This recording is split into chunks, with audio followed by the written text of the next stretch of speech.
What's up, everybody? It's Mr. Carly and Finny C here to help you review for the IB exam. Right, Finian?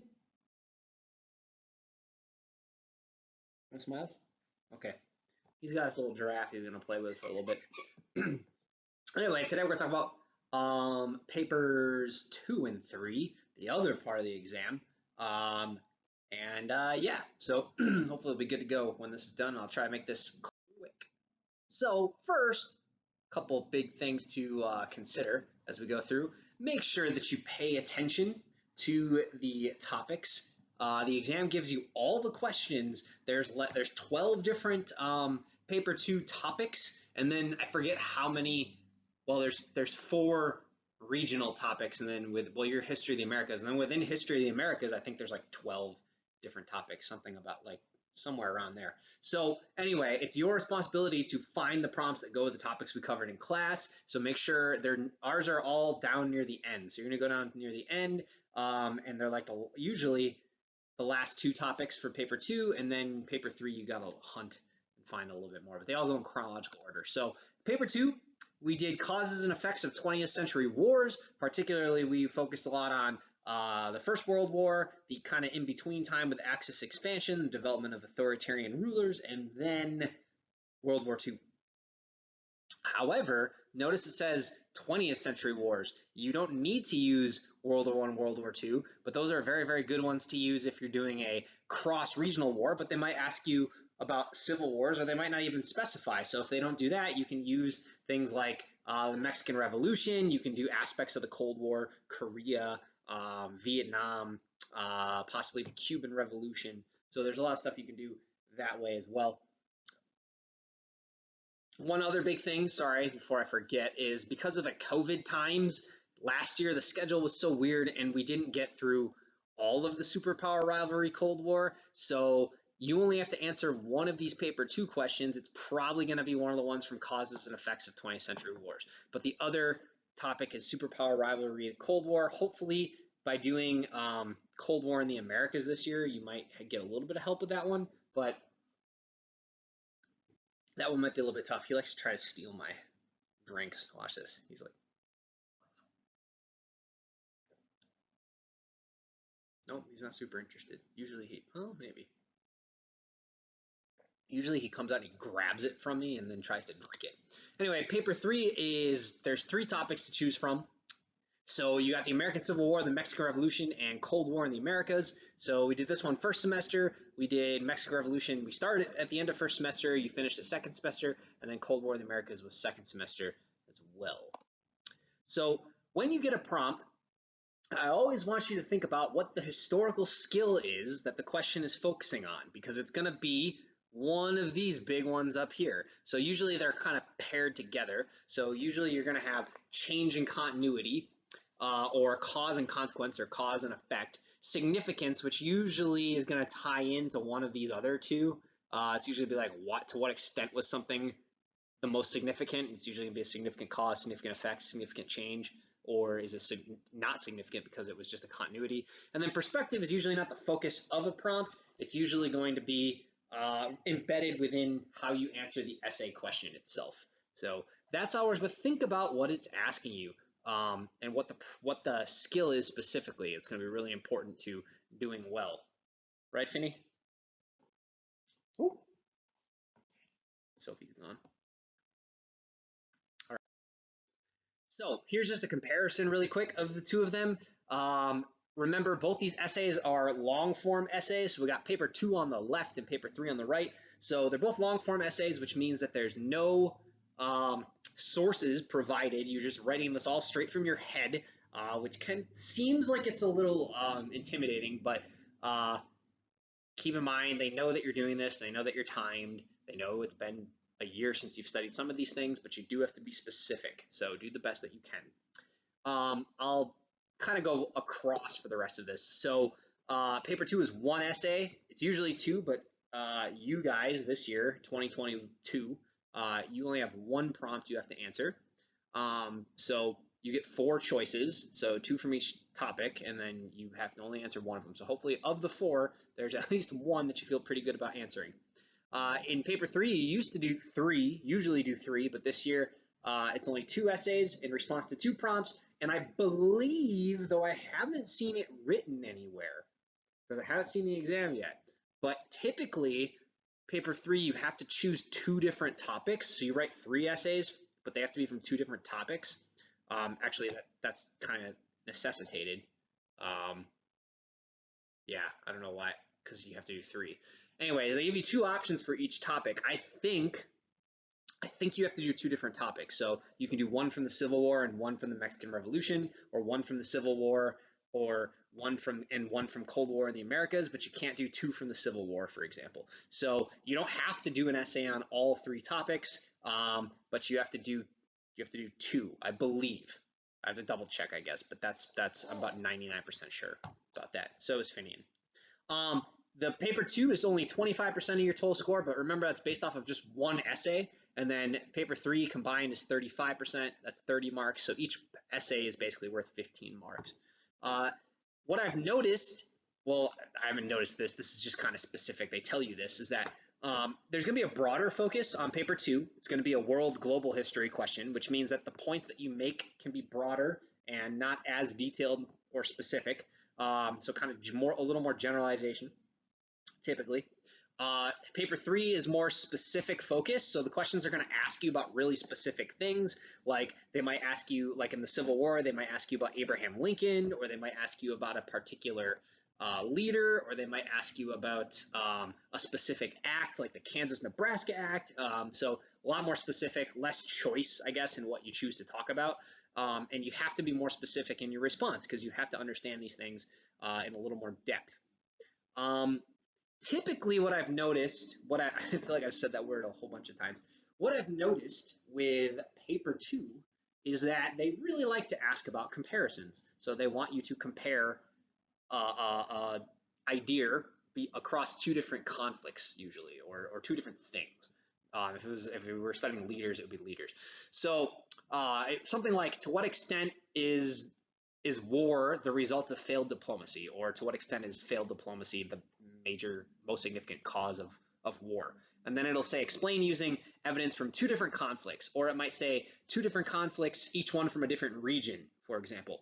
I should probably mention right here, if you're listening closely, okay, if they say from a different region, that means that if you use World War I and World War II, you have to use different theaters. So you could talk about Europe during World War I and the Pacific theater during World War II, or you could talk about the Middle East theater during World War I and talk about the European theater in World War II, or something like that. So you have to make sure that you're careful with that. If you're going to do like Vietnam in World War II, you're talking about Asia, Southeast Asia, containment, Cold War versus maybe like the European theater, something like that. I've also noticed that paper 3 really likes to focus on cause and consequence and significance skills. So you get a lot of comparison here, a lot more cause, consequence, significance with paper 3. Change in continuity kind of just falls in with significance, to be honest. I haven't really seen a ton of change in continuity questions. Have you? He hasn't either. It's continuity in his life. All right, so how to do this? Because inquiring minds want to know. Boop, boop. Anyway, first and foremost, like I said, know what type of prompt it is, what skills being assessed, because if you write your thesis according to what the skill and the command terms are, your essay is going to be more organized. So that's going to help you a lot on the rubric, organize your essay, organize your thoughts. It'll help you a lot in writing it, but it's going to help when they score it as well. Your thesis should also demonstrate that you've met or will meet the demands of the prompt. I'll talk a little bit about that later.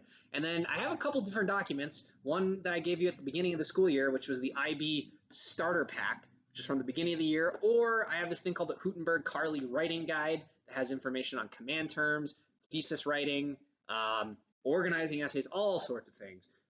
So vocabulary you can use. So make sure you check that out too. It's in the general files. So the 4 big types of questions you'll be asked are a causation, like a cause and consequence. If you were doing some kind of like graphic organizer, pretty simply, you've got this event led to this event and then all the different ways that it caused it, or you might have some issue where you have multiple causation, which is typically what happens in history. Continuity and change over time, we're kind of looking at timelines and how they're separated. That's a way to think about it. You kind of make like a list of things that change, things that stay the same, and where the event is embedded in there. What do you want? You want the book?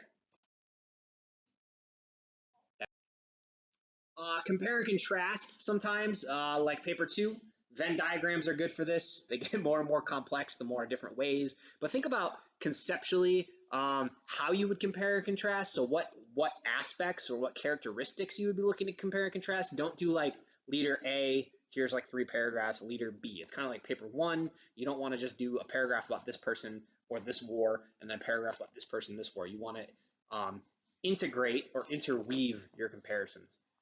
Significance, also known as periodization or turning point questions. It could kind of be like a T-chart. So you want to think about like what was life like before this event or this person came to power, and what was it like afterwards, and how much change or continuity do you see?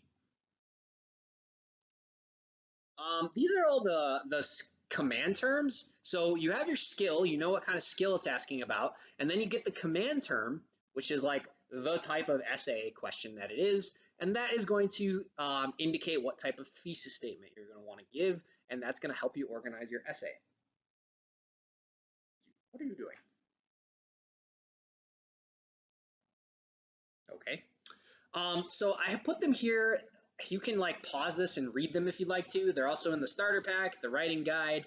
A lot of questions they like to do are to what extent and discuss. Those are a little bit different. To what extent means you have to say what the extent is. So big, little, good, bad, significant, insignificant. Make sure that that's in there somewhere. Usually you're going to compare multiple causalities and which one was the most significant. Discuss or consider is nice because you just have to kind of look at a range of point of views, but you don't have to really say which one you think was the most important or the most significant. The thesis formula that I like to use is X, however, or more importantly, or however you want to do it, A and B, therefore Y. So X represents the strongest point against your argument or your counter argument. That's going to help you include perspective. A and B are the 2 strongest points that you're going to make. You might have a C, and then Y represents the position you're taking, so you're basically stealing from the prompt. So I'll give you an example. Let's say it's a cause and effect question or a causation question.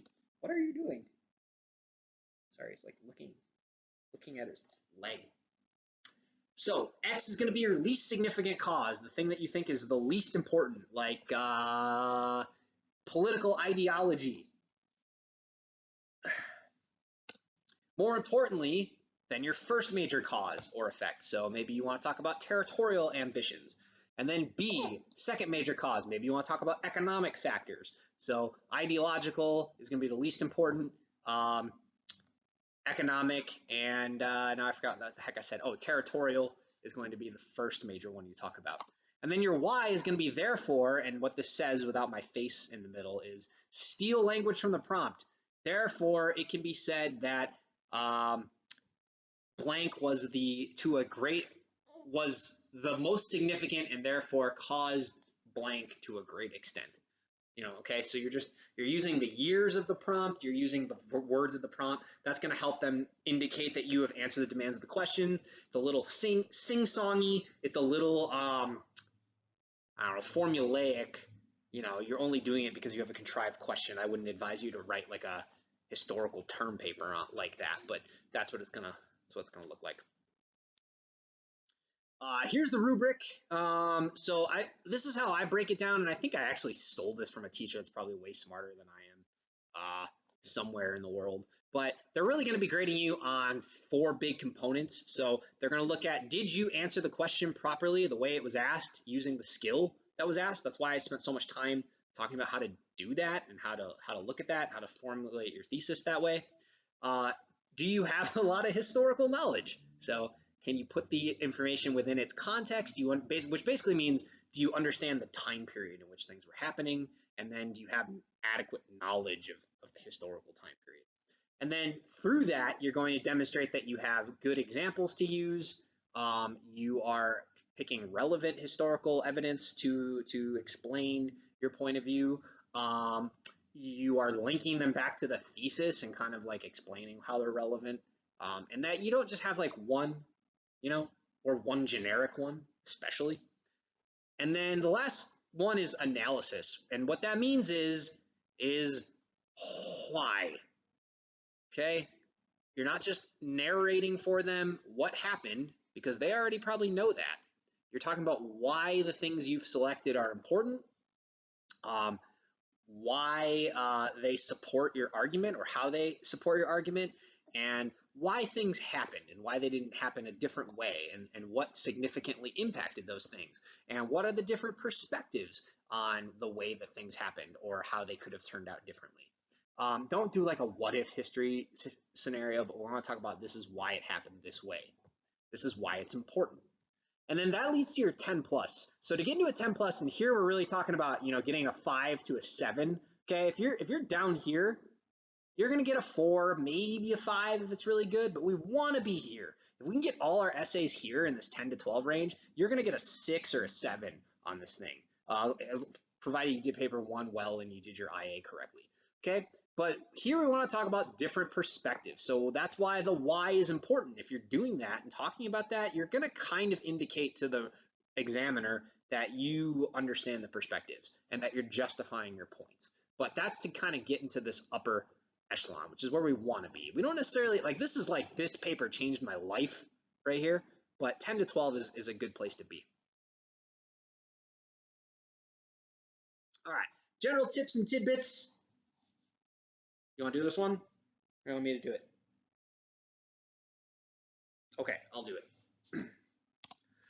So first off, think about what the essay question is asking, the skill being assessed, and any other constraints like years or regions, and then plan out your essay.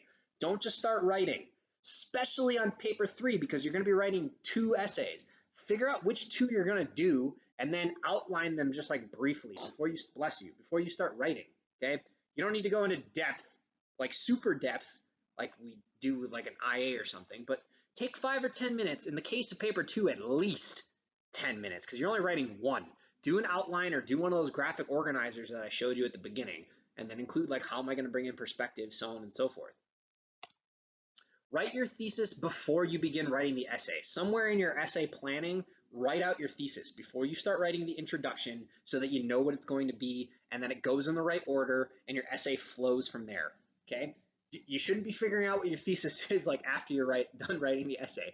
So you're going to do your X paragraphs first. At least that's how I suggest doing it. You don't have to do it that way, but that would be how I suggest doing it. And then your A, and then your B. Uh-oh, he's been doing this pouty face lately. Okay, so organize your essay according to the structure of your thesis. Write your thesis before you start writing the essay. Use the introduction paragraph as an opportunity to provide historical context. Within historical writing, there's not a lot of reason to have like really glossy intros that capture the reader's attention, but give the context, like give the little Star Wars screen crawl or Star Trek screen crawl, whatever it's called. Just kidding, come at me, Chewbacca. But no, give like the information that we should know going into this about the background, okay? So then they know that kind of helps with the rubric, because then you're situating things within its historical context. Boring, this dude. Make sure your paragraphs follow a structure, hence that's why I say do an outline. If you want to do this, just remember this.